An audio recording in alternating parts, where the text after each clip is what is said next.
دوزخ نے اپنے رب کے پاس شکایت کی کہ میرے بعض اجزاء بعض کو کھائے لیتے ہیں۔ اسے 2 مرتبہ سانس کی اجازت ہوئی، ایک جاڑے میں یعنی سردیوں میں اور ایک گرمی میں۔ حدیث ہے صحیح بخاری شریف باب الاذان للمسافرین میں ہے۔ ابو ذر رضی اللہ تعالیٰ عنہ کہتے ہیں کہ ہم رسول اللہ صلی اللہ تعالیٰ علیہ وسلم کے ساتھ ایک سفر میں تھے۔ مؤذن نے اذان کہنی چاہی، فرمایا ٹھنڈا کر، پھر قصد کیا، فرمایا ٹھنڈا کر، پھر ارادہ کیا، فرمایا ٹھنڈا کر، یہاں تک کہ سایہ ٹیلوں کے برابر ہو گیا۔ امام اور حدیث ہے امام احمد و ابو داود، ابو ایوب عقبہ بن عامر رضی اللہ تعالیٰ عنہما سے راوی کہ فرماتے ہیں صلی اللہ تعالیٰ علیہ وسلم کہ میری امت ہمیشہ فطرت پر رہے گی جب تک مغرب میں اتنی تاخیر نہ کریں کہ ستارے گتھ جائیں۔ حدیث ہے کہ ابو داؤد نے عبدالعزیز بن رفیع رضی اللہ تعالیٰ عنہ سے روایت کی کہ فرماتے ہیں صلی اللہ تعالیٰ علیہ وسلم دن کی نماز یعنی عصر ابر کے دن میں جلدی پڑھو اور مغرب میں تاخیر کرو۔ حدیث ہے امام احمد ابو ہریرہ رضی اللہ تعالیٰ عنہ سے راوی کہ فرماتے ہیں صلی اللہ تعالیٰ علیہ وسلم اگر یہ بات نہ ہوتی کہ میری امت پر مشقت ہو جائے گی تو میں ان کو حکم فرما دیتا کہ ہر وضو کے ساتھ مسواک کریں اور عشاء کی نماز تہائی یا آدھی رات تک مؤخر کر دیتا کہ رب تبارک و تعالی آسمان پر خاص تجلی رحمت فرماتا ہے اور صبح تک فرماتا رہتا ہے کہ ہے کوئی سائل کہ اسے دوں، ہے کوئی مغفرت چاہنے والا کہ اس کی مغفرت کروں، ہے کوئی دعا قبول کرنے والا کہ قبول کروں۔ حدیث ہے طبرانی اوسط میں ابو ہریرہ رضی اللہ تعالیٰ عنہ سے راوی کہ فرماتے ہیں صلی اللہ تعالیٰ علیہ وسلم جب فجر طلوع کر آئے تو کوئی نفل نماز نہیں سوا 2 رکعت فجر کے۔ حدیث ہے بخاری و مسلم میں ابو سعید خدری رضی اللہ تعالیٰ عنہ سے مروی فرماتے ہیں صلی اللہ تعالیٰ علیہ وسلم بعد صبح نماز نہیں تا وقت یہ کہ آفتاب بلند نہ ہو جائے، اور عصر کے بعد نماز نہیں یہاں تک کہ غروب ہو جائے۔ حدیث ہے صحیحین میں عبداللہ صنابحی رضی اللہ تعالیٰ عنہ سے مروی فرماتے ہیں صلی اللہ تعالیٰ علیہ وسلم آفتاب شیطان کے سینگ کے ساتھ طلوع کرتا ہے، جب بلند ہو جاتا ہے تو جدا ہو جاتا ہے، پھر جب سر کی سیدھ پر آتا ہے تو شیطان اس سے قریب ہو جاتا ہے، جب ڈھل جاتا ہے تو ہٹ جاتا ہے، پھر جب غروب ہونا چاہتا ہے شیطان اس سے قریب ہو جاتا ہے، جب ڈوب جاتا ہے جدا ہو جاتا ہے۔ تو ان 3 وقتوں میں نماز نہ پڑھو۔ اب آگے سنتے ہیں مسائل فقہیہ۔ مسئلہ یہ ہے وقت فجر طلوع صبح صادق سے آفتاب کی کرن چمکنے تک ہے۔ فائدہ، صبح صادق ایک روشنی ہے کہ پورب یعنی مشرق کی جانب جہاں سے آج آفتاب طلوع ہونے والا ہے، اس کے اوپر آسمان کے کنارے میں دکھائی دیتی ہے اور بڑھتی جاتی ہے یہاں تک کہ تمام آسمان پر پھیل جاتی اور زمین پر اجالا ہو جاتا ہے۔ اس سے قبل بیچ آسمان پر ایک دراز سفیدی ظاہر ہوتی ہے جس کے نیچے سارا افق سیاہ ہوتا ہے۔ صبح صادق اس کے نیچے سے پھوٹ کر جنوباً شمالاً دونوں پہلوؤں پر پھیل کر اوپر بڑھتی ہے۔ یہ دراز سفیدی اس میں غائب ہو جاتی ہے۔ اس کو وعلیکم السلام ورحمۃ اللہ وبرکاتہ۔ اچھا شاید آپ کے پاس نیٹ پرابلم ہوگی یا پھر ہو سکتا ہے کہ میری طرف ہی کچھ ہوا ہو، مجھے تھوڑی سی پیچھے سے آواز تو آئی ہے۔ خیر، یہ دراز سفیدی اس میں غائب ہو جاتی ہے، اس کو صبح کاذب کہتے ہیں۔ اس سے فجر کا وقت نہیں ہوتا۔ یہ جو بعض نے لکھا کہ صبح کاذب کی سفیدی جا کر بات کو تاریکی ہو جاتی ہے، محض غلط ہے۔ صحیح وہ ہے جو ہم نے بیان کیا۔ مسئلہ، مختار یہ ہے کہ نماز فجر میں صبح صادق کی سفیدی یعنی چمک کر ذرا پھیلنی شروع ہو اس کا اعتبار کیا جائے، اور عشاء اور سحری کھانے میں اس کے ابتدائے طلوع کا اعتبار ہو۔ فائدہ، صبح صادق چمکنے سے طلوع آفتاب تک ان بلاد میں کم از کم 1 گھنٹہ 18 منٹ ہے، اور زیادہ سے زیادہ 1 گھنٹہ 45 منٹ، نہ اس سے کم ہوگا نہ اس سے زیادہ۔ اچھا، یہ ان بلاد سے کیا مراد ہے؟ ان بلاد سے مراد بلاد بریلی ہے، بلاد ہند نہیں، یا بلاد بر صغیر نہیں۔ عام طور پر اس سے یہی مراد لوگ لے لیتے ہیں۔ تو چونکہ توقید کی روح سے ہمارے یہ طلبہ کرام جانتے ہیں، پہچانتے ہیں کہ ہر عرض بلد پر اس کی مقدار کم اور زیادہ ہونے کی مختلف ہوگی، تو اس سے مراد بریلی شریف کے عرض بلد ہے، نہ کہ پورا بر صغیر، کیونکہ پورا بر صغیر کو اگر مراد لیں گے تو اس سے چھوٹا وقت فجر بھی نکلے گا، اور اگر بڑے ہونے کی طرف جائیں گے تو اس سے بڑا وقت فجر بھی نکلے گا۔ 21 مارچ کو 1 گھنٹہ 18 منٹ ہوتا ہے، اب یہ بریلی شریف کے حساب سے بیان ہو رہا ہے، پھر بڑھتا رہتا ہے یہاں تک کہ 22 جون کو پورا 1 گھنٹہ 35 منٹ ہو جاتا ہے، پھر گھٹنا شروع ہوتا ہے یہاں تک کہ 22 ستمبر کو 1 گھنٹہ 18 منٹ ہو جاتا ہے، پھر بڑھتا ہے یہاں تک کہ 22 دسمبر کو 1 گھنٹہ 24 منٹ ہوتا ہے، پھر کم ہوتا رہتا ہے یہاں تک کہ 21 مارچ کو وہی 1 گھنٹہ 18 منٹ ہو جاتا ہے۔ جو شخص وقت صحیح نہ جانتا ہو اسے چاہیے کہ گرمیوں میں 1 گھنٹہ 40 منٹ باقی رہنے پر سحری چھوڑ دے، خصوصاً جون جولائی میں، اور جاڑوں میں 1.5 گھنٹہ رہنے پر خصوصاً دسمبر جنوری میں، اور مارچ و ستمبر کے اواخر میں جب دن رات برابر ہوتا ہے تو سحری 1 گھنٹہ 24 منٹ پر چھوڑے۔ اور سحری چھوڑنے کا جو وقت بیان کیا گیا اس کے 8-10 منٹ بعد اذان کہی جائے تاکہ سحری اور اذان دونوں طرف احتیاط رہے۔ بعض ناواقف آفتاب نکلنے سے پونے 2 گھنٹے پہلے اذان کہہ دیتے ہیں، پھر اسی وقت سنت بلکہ فرض بھی بعض دفعہ پڑھ لیتے ہیں، یعنی رمضان المبارک کی بات ہو رہی ہے کہ اس وقت جلدی پڑھ لیتے ہیں، تو حالانکہ یہ اتنی جلدی پڑھ لیتے ہیں کہ ابھی صبح صادق بھی نہیں شروع ہوئی ہوتی بعض اوقات، تو نہ یہ اذان ہو نہ نماز۔ بعضوں نے رات کا 7واں حصہ وقت فجر سمجھ رکھا ہے، یہ ہرگز صحیح نہیں۔ ماہ جون اور جولائی میں جبکہ دن بڑا ہوتا ہے اور رات تقریباً 10 گھنٹے کی ہوتی ہے، ان دنوں تو البتہ وقت صبح و رات کا 7واں حصہ یا اس سے چند منٹ پہلے ہو جاتا ہے، مگر دسمبر جنوری میں جبکہ رات 14 گھنٹے کی ہوتی ہے، اس وقت فجر کا وقت 9واں حصہ بلکہ اس سے بھی کم ہو جاتا ہے۔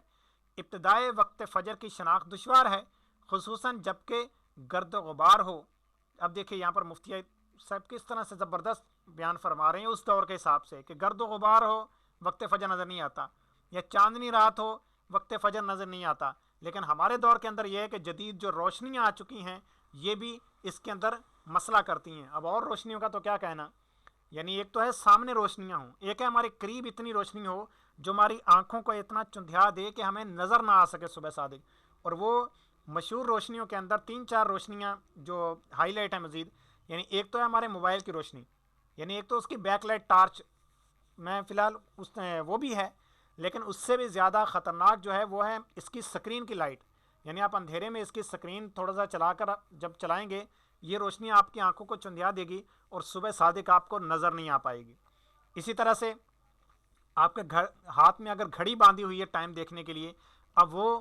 اس کی جو لائٹ ہے آپ بٹن دبائیں گے اس کی لائٹ بھی بہت تیز ہوتی ہے، وہ بھی آپ کی آنکھوں کو چندھیا دے گی، آپ کو صبح صادق کی روشنی نظر نہیں آئے گی۔ آپ کے پاس کوئی ٹارچ ہے کوئی لائٹ ہے وہ آپ کو نہیں دیکھنے دے گی صبح صادق۔ آپ کے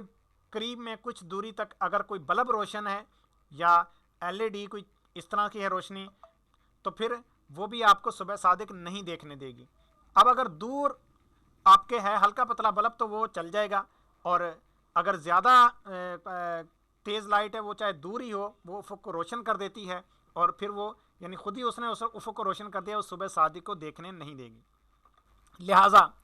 ہمیشہ طلوع آفتاب کا خیال رکھیے کہ آج جس وقت طلوع ہوا دوسرے دن اسی حساب سے وقت تذکرہ جو ذکر کیا گیا وقت پہلے ہے بالا متذکرہ بالا کے اندر اندر اذان و نماز فجر ادا کی جائے۔ اب دیکھیے یہ فتاوی رضویہ سے اس عبارت کو لیا گیا۔ وقت ظہر جمعہ آفتاب ڈھلنے سے اس وقت تک ہے کہ ہر چیز کا سایہ علاوہ سایہ اصلی کے 2 چند ہو جائے، یعنی دگنا ہو جائے۔ فائدہ، ہر دن کا سایہ اصلی وہ سایہ ہے کہ اس دن آفتاب کے خط نصف النہار پر پہنچنے کا وقت ہوتا ہے،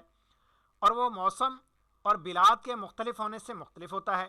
دن جتنا گھٹتا ہے سایہ بڑھتا جاتا ہے، اور دن جتنا بڑھتا ہے سایہ کم ہوتا جاتا ہے، یعنی جاڑوں میں سردیوں میں زیادہ ہوتا ہے بڑے سائے ہوتے ہیں، اور گرمیوں میں کم، اور ان شہروں میں کہ خط استوا کے قریب میں واقع ہیں، قرب میں واقع ہیں، کم ہوتا ہے، بلکہ بعض جگہ بعض موسموں میں بالکل ہوتا ہی نہیں، جب آفتاب بالکل سمت الراست پر ہوتا ہے۔ چنانچہ موسم سرما ماہ دسمبر میں ہمارے ملک کے ارض البلد کے 28 درجے کے قریب پر واقع ہے، 8.5 قدم سے زائد یعنی سوائے کے قریب سایہ اصلی ہو جاتا ہے، اور مکہ معظمہ میں جو 21 درجے پر واقع ہے ان دونوں میں 7 قدم سے کچھ ہی زائد ہوتا ہے، اس سے زائد پھر نہیں ہوتا۔ اسی طرح موسم گرما میں مکہ معظمہ میں 27 مئی سے 30 مئی تک دوپہر کے وقت بالکل سایہ نہیں ہوتا، اس کے بعد پھر وہ سایہ الٹا ظاہر ہوتا ہے،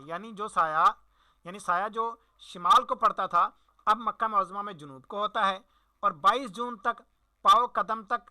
بڑھ کر پھر گھٹتا ہے، یہاں تک کہ 15 جولائی سے 18 جولائی تک پھر معدوم ہو جاتا ہے، اس کے بعد پھر شمال کی طرف ظاہر ہوتا ہے، اور ہمارے ملک میں نہ کبھی جنوب میں پڑتا ہے نہ کبھی معدوم ہوتا، بلکہ سب سے کم سایہ 22 جون کو نصف قدم باقی رہتا ہے۔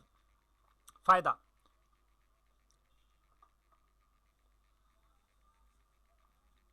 آفتاب ڈھلنے کی پہچان یہ ہے کہ برابر زمین میں ہموار لکڑی اس طرح سیدھی نصب کریں کہ مشرق یا مغرب کو اصلاً جھکی نہ ہو۔ آفتاب جتنا بلند ہوتا جائے گا اس لکڑی کا سایہ کم ہوتا جائے گا، جب کم ہونا موقوف ہو جائے تو اس وقت خط نصف النہار پر پہنچا اور اس وقت کا سایہ اصلی ہے، اس کے بعد بڑھنا شروع ہوگا، اور یہ دلیل ہے کہ خط نصف النہار سے متجاوز ہوا، اب ظہر کا وقت ہوا۔ یہ ایک تخمینہ ہے، اس لیے کہ سایہ کا کم و بیش ہونا خصوصاً موسم گرما میں جلد متمیز نہیں ہوتا، یعنی جلدی سے اس کی پہچان نہیں ہوتی۔ اس سے بہتر خط نصف النہار کا ہے کہ ہموار زمین میں نہایت صحیح کمپاس سے سوئی کی سیدھ پر خط نصف النہار کھینچ دیں۔ ان ملکوں میں اس خط کے جنوبی کنارے پر کوئی مخروطی شکل کی نہایت باریک نوکدار لکڑی خوب سیدھی نصب کریں کہ شرق یا غرب کو اصل نہ جھکی ہو، اور وہ خط نصف النہار اس